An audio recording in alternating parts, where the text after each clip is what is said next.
Está Ricardo Rajendorfer, está Juan Alonso y está Leopoldo Moró, quien fue uno de los primeros en decir que la Gendarmería estaba implicada. ¿Qué lectura hace todo esto y a medida que se va conociendo más detalles, bueno, del allanamiento que hizo hoy el juez? ¿Qué va sacando en limpio, Leopoldo? Bueno, yo no me voy a meter en la cuestión de la investigación en sí mismo, además acá hay gente que ha trabajado mucho en el tema, tampoco tengo acceso al expediente. Pero lo que me va quedando claro en términos de las responsabilidades políticas, que en todo caso es lo que me atañe, es que la cuestión aquí está centrada en un aspecto que es evitar a toda costa que se establezca la responsabilidad mediata que tuvo Nochetti en este operativo. Más allá de la responsabilidad que tiene la Gendarmería, un gendarme, 100 gendarmes, la Gendarmería como institución. El juez hace todo esto porque no quiere autoincriminarse. En realidad, el juez estuvo involucrado en este operativo. Y además no quiere incriminarlo a Nochetti, porque si lo incrimina a Nochetti, esto pasa a una categoría superior. Claro. El concepto de responsabilidad mediata en los delitos de lesa humanidad fue establecido por la Cámara Federal que juzgó a las juntas militares y establece que cuando un funcionario tiene control del hecho, aunque no esté físicamente en el lugar, por ejemplo Videla, o los comandantes tenían control de los hechos, tienen una responsabilidad inmediata. Esto queda aprobado, Nochetti participó de la planificación, de la incitación y del control de la ejecución de este operativo. Pero además estaban los comandantes. Bueno, ahí los comandantes son los ejecutores, claro, pero la responsabilidad política de la conducción, la planificación, la tiene Nochetti. Si esto es así, que es así, evidentemente ya no basta o no alcanza con aplicar una responsabilidad judicial. Hay una responsabilidad política de Nochetti, de la ministra e incluso va más arriba. A ver, Leopoldo, vamos a tenerlo acá porque esto que usted está diciendo es muy importante. Ahora, Leopoldo, ¿puede el juez anticipar hipótesis como hace en el Diario de la Nación? ¿Se podría haber ahogado, lo llevaron? ¿Puede un juez anticipar esa hipótesis? No. Los jueces no pueden hacer suposiciones y menos utilizar expresiones como creo que pasó. No son creyentes, claro, los jueces. Pruebas. Los jueces son personas imparciales que frente a la acumulación de determinadas pruebas, indicios, circunstancias, actúan en consecuencia. Por eso insisto, el problema del juez es que el juez no quiere, lo acaban ustedes de ratificar, no quiere autoincriminarse. Y tampoco quiere incriminarlo a Nochetti porque hay un ida y vuelta. El juez, además de comunicarse Nochetti permanentemente con la Gendarmería en operaciones, antes, después, durante, también hizo lo propio con el juez. Entonces, este es el punto. Aunque si nos vamos un poco más atrás, esa responsabilidad mediata puede alcanzar incluso al propio presidente de la Nación. ¿Por qué? Porque esto se originó en una circunstancia que todos conocemos. El presidente estuvo el año pasado en la zona, en lo de Lewis. A partir de esa circunstancia se empezó a actuar en ese territorio de una manera de hostilidad, de acosamiento, etcétera. Ya hubo episodios en el mes de enero de este año, hubo persecución. Digámoslo con todas las letras, esto se conoció porque Santiago Maldonado no era mapuche. Si hubiera desaparecido un mapuche, tal vez ni siquiera nos hubiéramos enterado.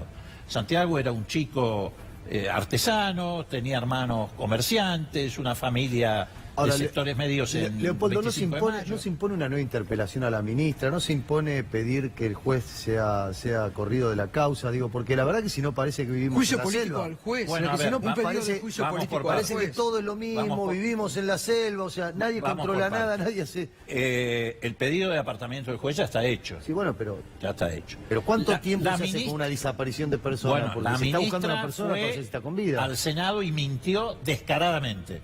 Porque tenemos que... Pero ahora hay elementos nuevos. Bueno, pero un poquito. Tenemos que acordarnos de dónde arrancó esto. ¿De dónde arrancó esto? Esto arrancó de la negación total. No, la Gendarmería no estaba, no había... Nochetti había pasado por el lugar a saludar. La ministra no es que tiene que volver al Congreso. La ministra se tiene que ir a su casa, tiene que renunciar Nochetti, y efectivamente el juez, como mínimo, los tendría que haber llamado a declaración testimonial, y si encontraba contradicciones, indagarlos ya en condición de procesados por esa responsabilidad. Pero no, parece que no tiene muchas intenciones de renunciar. Pero, a ver, estamos en un contexto donde la concentración de poder que ha generado violencia institucional, cuya máxima expresión es la desaparición de Santiago, te pone en esta situación. A ver, Entonces hay Gustavo. una cuestión de carácter cultural. Vos fijate, después de todo lo que hemos pasado en la Argentina, y esto se lo digo particularmente a los radicales si me aguantan un segundo, Sí. después de todo lo que hemos pasado en la Argentina, después de que Alfonsín heredó un Estado organizado para matar y lo tuvo que democratizar, en la Argentina estamos discutiendo otra vez el derecho a la vida.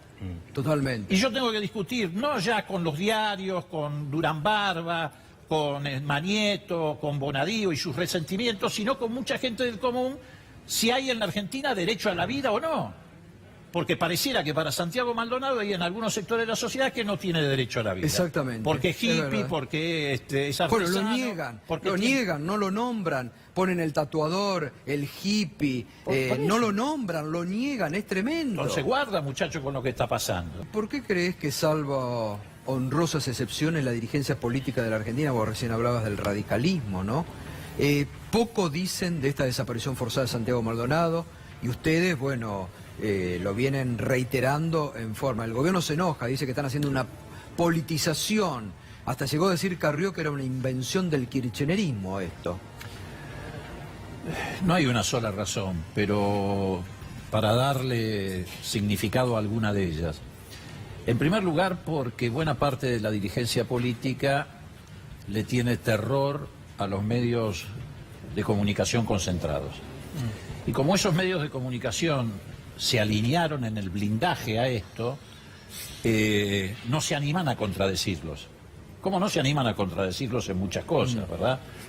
Si los medios se alineaban a favor de las AFJP, no se animaban a contradecirlos. Por eso la dirigencia radical votó en contra de la estatización, por ejemplo. Y además porque la acción del gobierno y de los poderes dominantes ha resucitado el enano fascista en ciertos segmentos de la sociedad.